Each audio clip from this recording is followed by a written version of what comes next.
Hey, welcome to Crafty Music Tips. My name is Crafty. I'm one of the members of Sing It Live, and one of the most recent songs that we've done is Rebel Yell by Billy Idol. And this was quite a good undertaking for me and also the other guitarist who was the singer, Cam Blockland. We both really got into it, actually. We really enjoyed the process. We really enjoyed how it turned out. And in particular, one of the things we shared a common interest in was how interesting the guitar part is. That's not a little dancer came dancing to my door. That's not a little angel came bumping on my floor. And yeah, in particular, with this intro guitar part, I always thought it was two separate guitar parts. One guy going, and then the other guitarist going. But I found out, no, it actually is one guitar part. And there's a bunch of other things that I found really fascinating as well. In particular, the fact that the guitar doesn't follow the bass. This is what the bass is doing. Doing a lot of B, and then down to A, and then a quick G, E, D, A. Does that a lot in the verse and the chorus. And if you think that it goes lots of B, then down to an A, and then a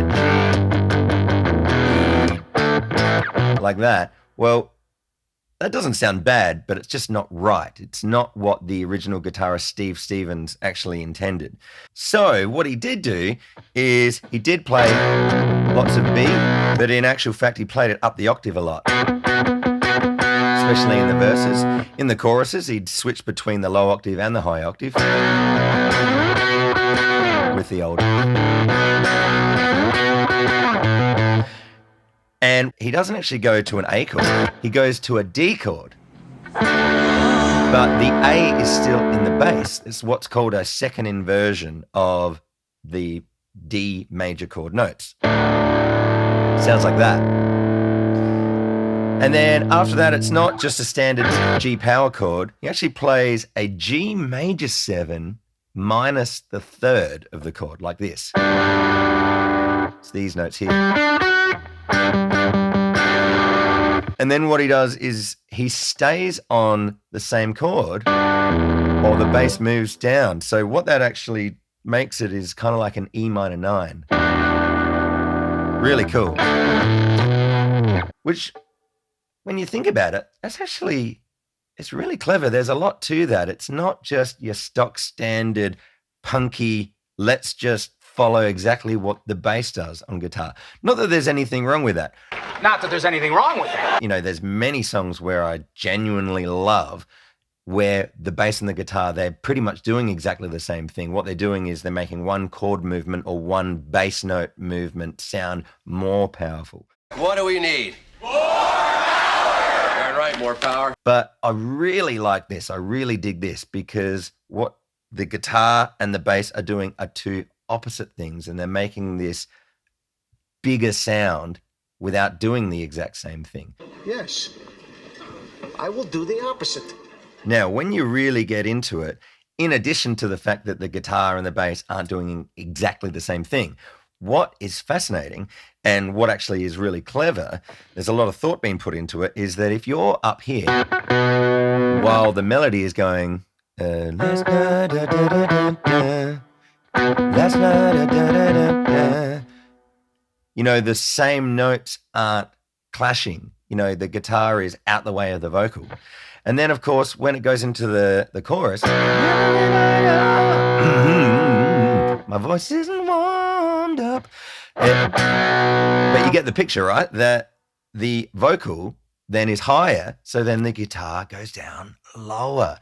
It's so clever. What set you free and brought you to me, babe? In the midnight hour, babe. More. And the other thing is that the movement of the chords, the highest note is always an F sharp. And singing in F sharp. Which the note in the midnight hour That's an F sharp. And I'll keep singing in F sharp. And also the note, last night, da, da, da, da, da. So the start of the melody is always an F sharp. And so the guitar is doing its own version of connecting with that, or giving a tip of the hat to that, by always having the highest note, the F sharp, which is there. And then when it goes down to here, it's an F sharp there, and then here as well. She said, come on, baby, I got a license for love. And if it expires, I'll pray out from above. So tell us about your equipment. For any guitar nerds out there that were wondering, how did Cam and I get that tone, that authentic tone? Well, I can't really take any credit myself. In the actual recording, on the recording day in Darren's studio for Sing It Live, what we did is we both used one of these devices. If you don't recognize it, it's called a Line 6 Helix. And the reason why I can't take any credit for it is because Cam, he has one. He also has a backup for his touring in his band, the Super Jesus. He does a lot of touring, and he needs to have a really versatile guitar amp modeler that's also a guitar pedal board as well, rather than having to cut amps all around the country and hiring amps and whatever. He gets it all in one. And just in case something goes wrong, he's got a backup there. So thankfully, the nice guy that he is, he lends me his backup, and we both had the exact sounds. Now, why did we have the exact sounds? Because, as you can see here, there's actually patches that you can download which actually give you a bunch of the different sounds that someone, whoever it is around the world, has actually gone and spent the time in actually making it sound as close to the original. And so, as you can see here, it uses a particular amp similar to what Steve Stevens uses these days. And it has 4 different snapshots. It has a clean one, which is similar to the intro sound. And then 2 different dirties, one which is like a lead and one which is like a rhythm. And it also has that middle section that emulates the keyboard part there. Actually, there's another one, the ray gun, which is a part of the solo. So, as you can see, our job was kind of done for us, and it was fantastic. It was such a pleasure of going through it. If you haven't checked out the Line 6 Helix, might I suggest go fork out for it. 1,000 times with you.